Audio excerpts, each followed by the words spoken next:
Muy buenos días mis estudiantes de grado séptimo. El día de hoy en el módulo de filosofía vamos a hablar sobre ontología y metafísica. Para ende tenemos que tener en cuenta dos pensadores presocráticos, los cuales son Parménides y Heráclito. Bueno chicos, empecemos entonces. La ontología griega, para poder hablar de ontología griega tenemos que dividir el concepto de ontología en dos, ¿no? Primero ontos, que significa ser, y logia, que significa estudio o conocimiento del ser, donde este estudio o conocimiento del ser va a querer plantear la idea del logos, ¿sí?, como un conocimiento ante el hombre, o la razón como un principio fundamental de conocimiento para el hombre. Ante ello podemos entender lo que ya habíamos visto anteriormente en clase, donde Parménides, donde Homero y Hesíodo, quieren darnos una relación al mundo, ¿cierto? Donde el mundo se va a estructurar o se va a determinar a través de diversos entendimientos. ¿Qué pasa con Homero y Hesíodo? Homero y Hesíodo van a querer dar un fundamento principal ante el nacimiento del mundo, ante cómo se correlaciona el mundo, ahí ya empezamos a hablar de mitos, ya empezamos a entender que la imaginación es un principio fundamental para el ser humano, donde esos principios de conocimiento se dan a través de la literatura, ¿no? Existe Zeus, existe Poseidón, ¿sí? Existen muchos dioses más donde lo que van a querer hacer es que a través de la imaginación y de esos mitos van a querer dar el entendimiento a lo que es el conocimiento del ser humano, a lo que es el ser.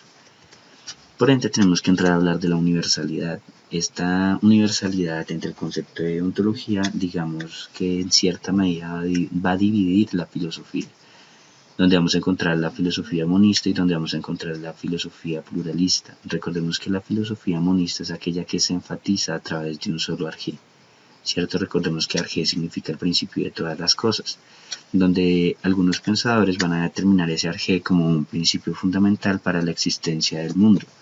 Por ende vamos a encontrar a Tales de Mileto, a Anaxímenes, a Anaximandro, vamos a encontrar también a Heráclito y a muchos pensadores más, donde esta universalidad y esta división de conceptos ante la filosofía van a relacionar, van a coyunturar ese pensamiento filosófico, donde ese pensamiento filosófico no es solamente lo que se puede determinar, ¿no? Para los monistas la relación entonces siempre está bajo la arjé. Mientras que para la filosofía pluralista vamos a encontrar que no todo puede recaer, ¿no? Digamos que es una posición metafísica ante el monismo, donde nos va a decir, no todas las cosas pueden determinar de un solo principio. Las cosas deben determinar de varios principios para que de ese modo se hubiese podido dar algo llamado mundo. Entonces ya tenemos dos contraposiciones frente a ese estudio universal de la ontología, que sería la filosofía monista, que se determina a través del arjé o el principio de las cosas, y la filosofía pluralista, que se va a entender más a través de las nociones de conocimiento, del cómo se debe conocer y el qué se debe conocer frente a esas universalidades de pensamiento. ¿Qué nos diría la filosofía pluralista? No todo depende, ¿sí?, de una sola cosa, sino depende de todo, ¿no? Todo se puede enfatizar desde lo que puede ser la Tierra, desde lo que puede ser el universo, ¿no? Está el todo relacionado. Bueno muchachos, acá pasamos a hablar ya a metafísica. Recordemos que la metafísica se entiende como la teoría del ser como conjunto de pensamiento, donde esta metafísica se nos va a dividir en diversos conceptos, ¿no? Vamos a entenderla a través de los principios, a través de las propiedades y a través de las causas primeras. Recordemos entonces que la metafísica es una parte de la filosofía que trata de ser, ¿sí? Trata del estudio propio del ser, donde el ser es el fundamento primordial para el conocimiento del ser humano. También la metafísica va a tratar a través de esos principios, como ya lo estábamos diciendo, y a través de esas propiedades como fundamentos primordiales, ¿no? Digamos que la metafísica es el conjunto de pensamiento que a través de sus consideraciones, ¿sí?, se dan unas relaciones muy profundas frente a las especulaciones de la existencia de esos mismos pensamientos. Ante ello vamos a encontrar a Aristóteles, donde Aristóteles en su libro primero de la metafísica nos va a decir: todos los hombres tienen el deseo de conocer, pero ¿conocer qué? Ahí está. Conocer el estudio propio de la naturaleza, su estructura, sus componentes, cómo se conforma el ser humano, cómo piensa el ser humano, de qué forma se puede relacionar el ser humano. Ante ello vamos a hablar de causas y accidentes, vamos a hablar de la división del hombre, ¿cierto? Podemos tener como ejemplo acá que entre hombre y mujer siempre se universaliza el concepto, pero hombres y mujeres tenemos accidentes particulares que nos hacen ser propiamente lo que somos, ¿sí? Son componentes y estructuras que crean nuestra propia naturaleza. De allí la metafísica también nos va a decir que existen principios fundamentales de la realidad, donde esa realidad se determina a través de ello, ¿no? A través del estudio y de los conocimientos propios de la metafísica, donde podemos decir que esas especulaciones, ¿cierto?, o esos estudios hacia las naturalezas estructuran o comprenden los principios fundamentales de una realidad. Recordemos que este estudio de la metafísica y sobre todo lo que quiere hacer Aristóteles es llevar mucho hacia la idea de la lógica y el racionalismo, ¿no?, donde estos principios fundamentales de realidad se dan a través de todas esas cosas que pueden ser conscientes o que pueden ser realmente verídicas ante una relación de verdad, que aquí es donde va a estar jugando mucho en consideración la filosofía. Bueno, muchachos, ya pasando a hablar de Heráclito de Éfeso, tenemos que entender que Éfeso hace parte de una costa occidental de Asia Menor. De allá es natal nuestro querido Heráclito. Recordemos que Heráclito hace parte del 535 al 484 a.C. Para Heráclito, su principio de la filosofía va a estar en esta filosofía monista, donde esa filosofía monista se va a entender a través de la dinámica. Recordemos que la dinámica es lo que quiere dar, ¿sí?, a favor, en pro, hacia los movimientos. Esta filosofía monista nos va a decir a través de Heráclito que las posturas filosóficas se sostienen que el universo está constituido por una única sustancia. Ante ello, Heráclito va a querer plantear o determinarnos que su eje principal es el fuego, donde el fuego deviene o determinan todas las cosas. Recordemos que esa filosofía monista, ¿sí?, como dinámica para Heráclito, nos va a decir que en el mundo nada permanece, ¿cierto? Nada puede ser fijo y nada puede ser estable. Lo que quiere decir que el mundo siempre está en continua transformación, ¿cierto? La esencia de las cosas se determina a través de sus transformaciones y esas transformaciones pueden entenderse a través de las causas, ¿cierto?, que son y las causas que no son, frente a las negaciones y a las afirmaciones. Heráclito se nos vuelve un poco complejo, ¿cierto? Una falta en su cara ya nos muestra la complejidad del pensamiento de Heráclito y sobre todo más complejo cuando nos empieza a decir lo siguiente: el sol es nuevo cada día, todo fluye, nada permanece. Camina hacia arriba, camina hacia abajo, uno y el mismo, el hombre siempre está en continua transformación, el hombre no puede ser siempre el mismo y no puede ser siempre lo que se distingue a través de él. Lo que quiere decir que no es posible descender 2 veces del mismo río, o no es posible bañarnos 2 veces del mismo río. Ante ello, Heráclito ya nos está planteando un concepto, espero tengan muy claro, y va a ser el concepto del devenir. Ese devenir va a poder plantear, digámoslo así, la identidad del ser y del no ser, la entidad propia de lo que existe y lo que no existe. Las cosas fluyen, las cosas no pueden ser constantes, a medida que no son constantes, pues no pueden ser relacionadas. Ese concepto del devenir para Heráclito nos va a plantear lo siguiente: para Heráclito, el ser es en cuanto no es, y en cuanto no es, el ser es. ¿Qué quiere plantear esto? Un concepto de devenir donde nos está hablando de la entidad propia del ser y la entidad fundamental del ser, donde el ser puede serlo todo, ¿cierto?, y a la vez no puede ser nada. Ese es un concepto de devenir, se ve un poco complejo y ya lo vamos a tratar de desarrollar. Heráclito también nos va a plantear que en la continua transformación está la esencia de las cosas. Cuando nos dice que en esa continua transformación está la esencia de las cosas, nos está planteando que esa transformación es a través de los universales que están sometidos. Cuando nos habla de esos universales que están sometidos, nos quiere plantear el concepto de los contrarios, donde esos contrarios se deben determinar a través de una fuerza antagónica, y esas fuerzas antagónicas se van a dividir en 2 aspectos: una fuerza disgregadora y una fuerza agrupadora. Recordemos entonces que la fuerza disgregadora es la cosa, ¿cierto? Es la cosa a través de la pluralidad de las cosas existentes, o sea, son aquellas fuerzas que son externas al ser. Y recordemos que esa fuerza agrupadora, al contrario de esa fuerza disgregadora, nos va a querer relacionar la unidad, ¿cierto? El concepto del yo, donde ese concepto del yo se determina a través de mi fundamento, ¿cierto? A través de un tipo de agrupación. Digamos que, decirlo así, no nos bañamos 2 meses en el mismo río.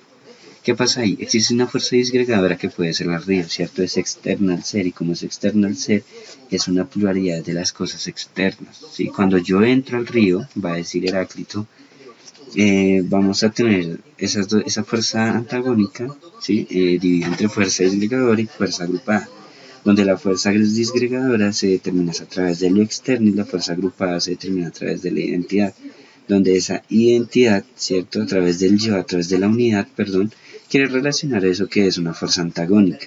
Y como ambas fuerzas son externas, pero al reunirse son una sola, van a crear en ello una razón eterna. Esa razón eterna se va a hacer entendida como una causa última. ¿Qué quiere decir esto? Que al momento de que el ser es y no es al mismo tiempo, ¿sí? Crea una fuerza antagónica que a través de sus fuerzas disgregadoras y fuerzas agrupadas va a querer dar relación de un todo. Entre esta razón eterna como causa primera, esa razón eterna la vamos a entender como logos, ¿cierto? Como conocimiento, como razón fundamental para el pensamiento del ser humano, donde ese logos va a regir y va a gobernar todas las cosas existentes, ¿sí? Las razones son todas aquellas que se entienden a través de los pensamientos, nos diría Heráclito.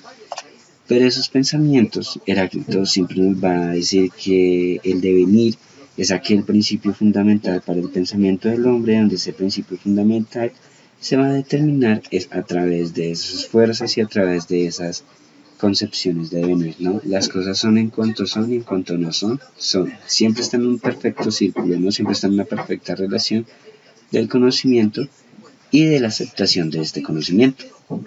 Por ende, Heráclito va a ser muy entendido como esa persona que a través de esas transformaciones universales, el devenir es un principio tanto de entidad del ser como entidad del no ser. Somos afirmación y también somos negación. Bueno chicos, entendiendo un poco más sobre la filosofía entre ontología y metafísica, entramos a hablar de Parmenides de Elea, donde Parmenides de Elea lo vamos a encontrar entre el 475 a.C. Parmenides va a ser conocido por también trabajar el dilema del ser y del no ser. ¿Qué quiere decir esto? Parmenides de Elea va a tener muy en cuenta qué es el realismo y va a guiarse mucho por la noción de la lógica, ¿no? Donde para él uno de los principios fundamentales es que el no ser no puede ser una existencia, pues porque no está, ¿cierto? Se escucha, pero ya vamos a enfatizar un poco más hacia ello. Recordemos que Parmenides de Elea es discípulo de Pitágoras, ¿no? Donde Pitágoras es uno de los primeros que va a plantear el dualismo, donde ya hemos visto en anteriores clases que Pitágoras es como aquel entendido como padre de las matemáticas, ¿listo? Parmenides de Elea es conocido porque destruye la teoría de Heráclito, esa teoría que estamos hablando anteriormente frente a la transformación y frente a los universales, ¿cierto? Donde esa transformación y sus universales se determinaban por fuerzas antagónicas, fuerzas disgregadoras y fuerzas agrupadas, ¿no? Y cuando Parmenides empieza a determinar la filosofía de Heráclito, lo primero que va a querer hacer es decir, no, espere un momentico, esa teoría suya no me convence, pues hay cosas que no entiendo, hay cosas que no puedo racionalizar, ¿sí? No se pueden llevar a través de la lógica. ¿Por qué? Porque se pierde el sentido mismo de esa lógica. Por ende, Parmenides también nos va a crear un dilema entre el ser y el no ser, donde uno nos va a decir, ojo, el ser y el no ser no puede ser algo verídico, ¿cierto? Recordemos que uno de los fines primordiales para Heráclito, anteriormente visto, es que ese ser y ese no ser tenían una entidad propia, ¿sí? Donde el ser y el no ser pues era a través de un devenir, ¿sí? Parmenides acá ya nos va a empezar a plantear, nos va a decir, no, qué pena, pero no podemos determinar el ser y el no ser a través de esa propia esencia que Heráclito nos está planteando. Entonces Parmenides ya nos empieza a generar ese dilema entre el ser y el no ser. Aquí ya Parmenides empieza a ser guía de la razón como testimonio de los sentidos, donde nos va a decir, para poder dar relación al ser y el no ser, primero tenemos que estar en guía a través de la razón, donde esa razón se va a tener que entender como un realismo, y ese realismo quiere plantearnos que solamente existe el ser. ¿Qué quiere decir eso? No transformación, solo existencia del ser. ¡Pum! Aquí, en este mismo instante, es donde Parmenides le hace la crítica más fuerte a Heráclito, ¿no? La transformación no puede ser, las cosas son porque son y como son las podemos llegar a conocer. Si las cosas no existiesen de ese modo, pues no podríamos entender lo que es cada uno de los pensamientos. Esta idea esta idea de Parménides también va a querer fundamentar mucho hacia la acción de la metafísica, ¿no? La no transformación y la idea de que solo existe el ser es la crítica más grande que se le da a esa filosofía monista dinámica que ya habíamos planteado anteriormente con Heráclito. Ante ello, Parmenides también nos va a decir que el no ser es un absurdo rotundo, ¿cierto? Pues el ser se va a determinar de ciertas características y estas características las vamos a entender como en pañales. Las características del ser, ¿sí? Deben ser las siguientes. Ojo con esto, muchachos. El ser es uno, el ser es único, el ser es compacto. Ante ello, vamos a empezar a entender que el ser solamente se entiende bajo sus propias características, uno, único y compacto. Ante ello, Heráclito de Parménides, nos va a decir, los seres peculiares son ilusiones de los sentidos, ¿cierto? Donde nosotros estamos es a través porque nos sentimos, porque somos, porque estamos. Y a medida que estamos, podemos entender el ser como algo finito, como algo limitado, ¿cierto? Y como un ser propio ante su forma, ¿sí? No podemos no ser porque siempre estamos en constancia de ser. ¿Qué quiere decir esto? Ojo, no existen las transformaciones universales como nos decía Heráclito. Al contrario, existen las características del ser que definen al ser. ¿Cómo se define el ser? A través de uno único y compacto, ¿sí? A través de esas ilusiones y de esos sentidos, como nos quiere relacionar Parménides. Ante ello también podemos entender que el ser es eterno e inmóvil, el ser es propio a través de cómo se conoce, el ser es a través de lo que se relaciona. Y el ser también es algo continuo, ¿cierto? Estamos en constancia, estamos en continuidad, donde el ser lo es todo, donde el ser es único, donde el ser es eterno, donde el ser es compacto y donde el ser no puede ser una transformación porque el ser ya es en sí lo que es. El ser ya no puede ser una división propia de esa existencia. Cuando hablamos de ese ser como un absurdo rotundo, el no ser es esa crítica, ¿no? Que va a plantear Parménides ante Heráclito, nos va a decir no puede existir la idea del no ser, porque si existiese la idea del no ser, pues el ser ¿dónde quedaría? Entonces quiere guiar mucho hacia esa noción de la razón, como lo decíamos anteriormente. Aquí Parménides ya nos va a decir el ser es en cuanto es y en cuanto no es el ser, porque no puede existir nada fuera del ser. Siempre el ser tiene que estar en continuo conocimiento, en continuo aprendizaje, donde el ser es compacto, es aquello que se puede relacionar con el otro. Si no hay relación con el otro, no puede haber una relación fuera de este. Lo que quiere dar relación al principio de Parménides. Entonces, Parménides lo que nos quiere decir es las transformaciones universales no existen, donde quiere hacer la crítica más grande hacia Heráclito frente a su noción de devenir. Y nos va a decir, esa entidad del ser puede ser real, pero la entidad del no ser es lo más absurdo que ha escuchado para sí. Bueno chicos, entonces con ustedes está el pensamiento del ser frente a la ontología y la metafísica, donde tenemos como principales autores a Heráclito y a Parménides. Recordemos entonces que Heráclito se va a enfatizar mucho hacia la idea del devenir, donde ese devenir se va a estructurar a través de la verdad como un contraste de aperturas hacia el ser, ¿cierto? Donde se da la identidad del ser y del no ser, donde para Heráclito el ser siempre está constituido por una y por varias cosas, donde el ser se manifiesta como un devenir perpetuo, como algo que está enlazado originalmente con la concepción del mundo, donde el ser siempre está en un círculo constante, ¿no? Donde el ser es a través de que se niegue y a través de que se niega también se vuelve a afirmar, ¿no? Recordemos entonces lo que decíamos anteriormente de Heráclito, donde entendemos su fuerza antagónica frente a su fuerza disgregadora y su fuerza agrupada, donde el yo, ¿cierto? Donde esa fuerza agrupada y esa fuerza disgregadora van a crear una sola fuerza y es esa fuerza antagónica que es lo que relaciona el devenir. Entonces, recuerden que para Heráclito, lo externo, el yo, todo siempre va a crear un mismo, ¿listo? Y todo se va a determinar a través de su filosofía del devenir. Mucho ojo con eso, muchachos. Pensamiento del ser, para Heráclito, el ser está compuesto a través del devenir, ¿listo? Y entrando acá con Parménides, entonces decimos que Parménides seguía a través de la lógica. Recordemos que la lógica es lo que va a querer determinar el pensamiento del ser, y ese pensamiento del ser para Parménides nos va a decir que solo puede pensarse lo que existe, lo que quiere decir que el no ser es un absurdo rotundo, donde esa idea de venir no puede ser algo real. Pues deberíamos entender ese principio de lógica para Parménides, ¿no? Donde el devenir y esa noción de mundo se debe también catalogar a través de esa idea del realismo, ¿no? Donde ese realismo, esa razonabilidad, va a ser el principio propio y fundamental del ser para Parménides, ¿listo? Ante ello también nos va a decir Parménides que el alma se compone de tierra y de fuego, donde esa tierra y ese fuego hacen la causa de vida e inteligencia.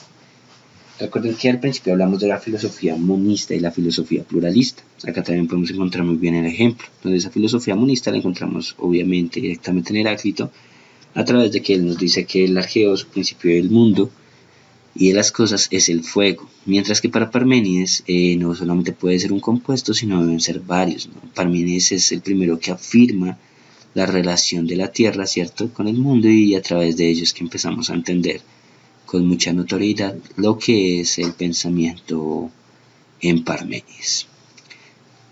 Bueno, mis muchachos, no siento más, no me queda más que agradecerles por la atención prestada. Se les quiere mucho, se les estima. Recuerden que les habló su profe Daniel Santos de su institución Gimnasio Real Americano. Chao, chao muchachos, un abrazo para todos. Muchas gracias.